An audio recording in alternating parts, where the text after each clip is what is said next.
Man, it's good to be back. Welcome back, everybody. Matt the Man here. Hope you're doing well. Today is the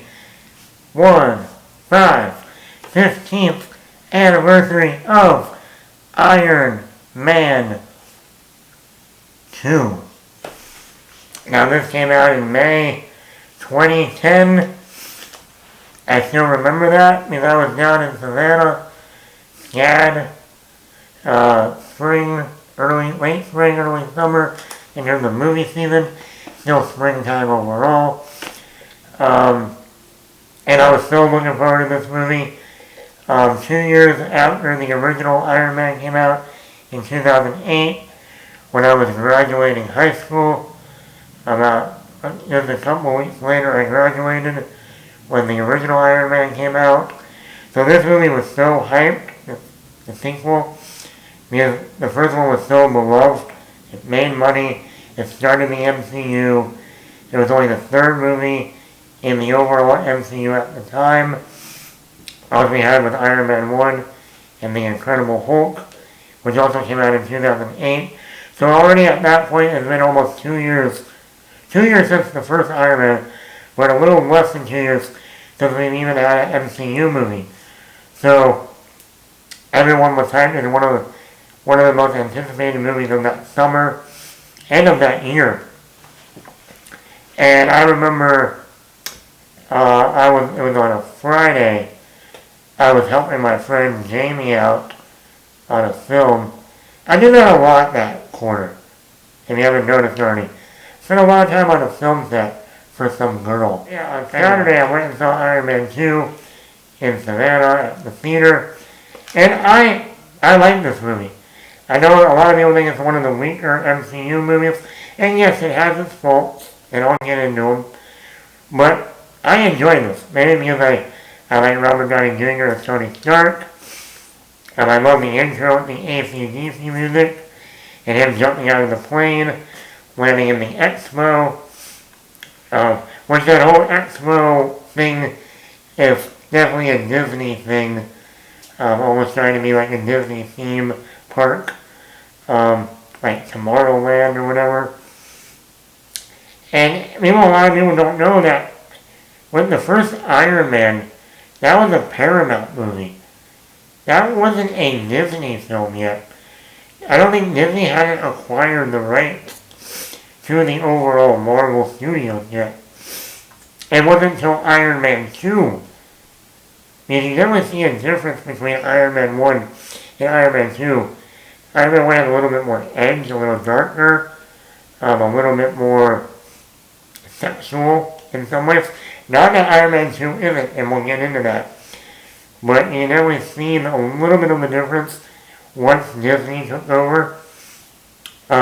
We have the whole opening reintroducing Tony in a way. Man, it's good to be back. That was a great way to introduce him. He also introduced Scarlett Johansson as Natasha Romanoff, even though she doesn't go by that right away. She has a code name. Scarlett Johansson in this universe, yes, a lot of people look back on Iron Man 2. They made her very, very, very, very sexual looking. The curly red hair, the look, like the sweat, the outfits. Even when she's fighting in the third act, she always has those, look at the camera, your, Barbie looking face.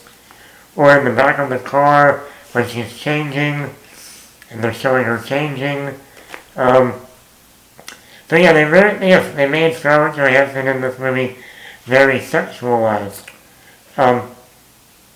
But it's Scarlett Johansson. Come on. I was the MVP of this movie, and I still, for some reason, 15 years later, they never brought this character or actor back, and that is Sam Rockwell. Sam Rockwell as Justin Hammer was a stroke of pure genius. He's supposed to be like the mirror image of Tony with the look, but he's a villain. And everything that Sam Rockwell said. I mean, I could watch a whole movie with Sam Rockwell as his character, which I still don't know why they never brought him back. I mean, Justin Hammer was one of the better villains in the MCU. Not to mention, while filming the movie, he met Leslie Bibb, who's the reporter who was also in the first Iron Man, and they finally hooked up, and now they've been a couple ever since Iron Man 2. So, there you go. I love the AC/DC music throughout this movie. We also saw it in the first Iron Man, but here we got Shoot to Thrill and Highway to Hell. Great songs.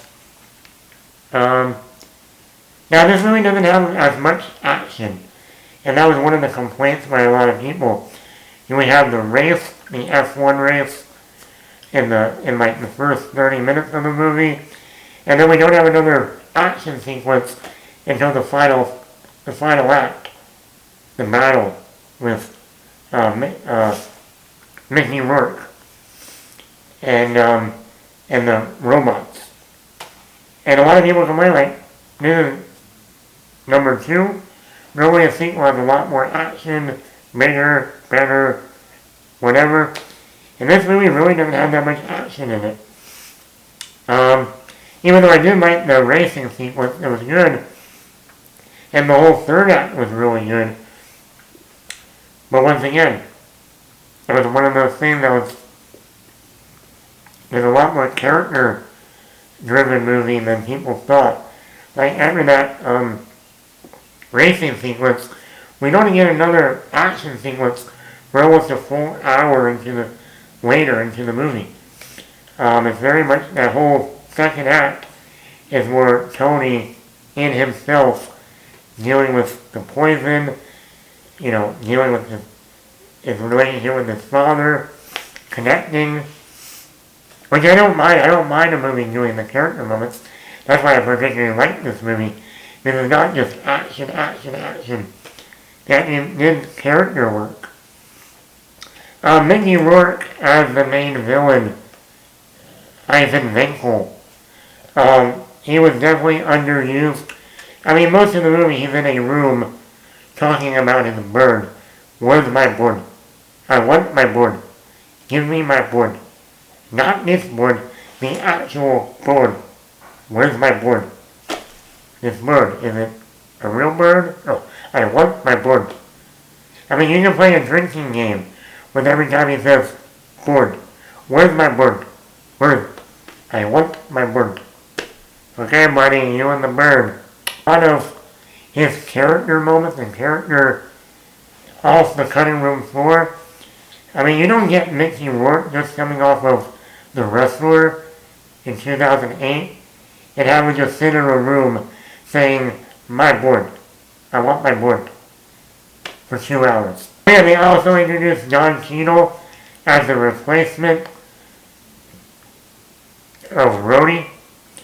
In the original Iron Man, it was Terrence Howard, but because of pay disputes, and really apparently Robert Downey Jr. and him, Terrence Howard, didn't really get along that well. So they ended up recasting, and since then, since Iron Man 2, we've had Don Cheadle as Rhodey. I like Don Cheadle. John Favreau came back to direct, and he was also under the gun. He was one of the people that complained about, we're making this movie in less than 2 years since the first one. We had to write a script, go into pre-production, shoot the movie, edit the movie, and market the movie in less than 2 years. And it showed, it did show a little bit. And he was very frustrated. That's why he never came out to direct another Marvel movie. Now, he's always been playing Happy Hogan in the MCU, but he's gone off into more Star Wars stuff.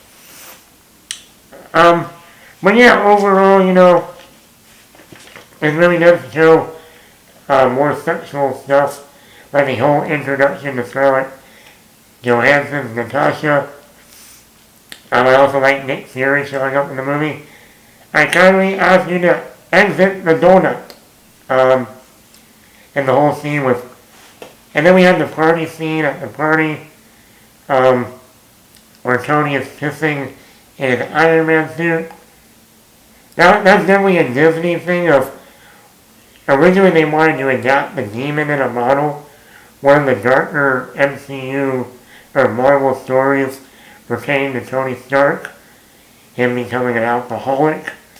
But because it's now Disney owned it, they didn't want to go down that road. So they thought, we'll give him poison, and the poison, it will be a metaphor for alcohol. Okay. So yeah. Overall, do I like this movie? Yes. Do I enjoy watching it? Yes. Is it the best MCU movie?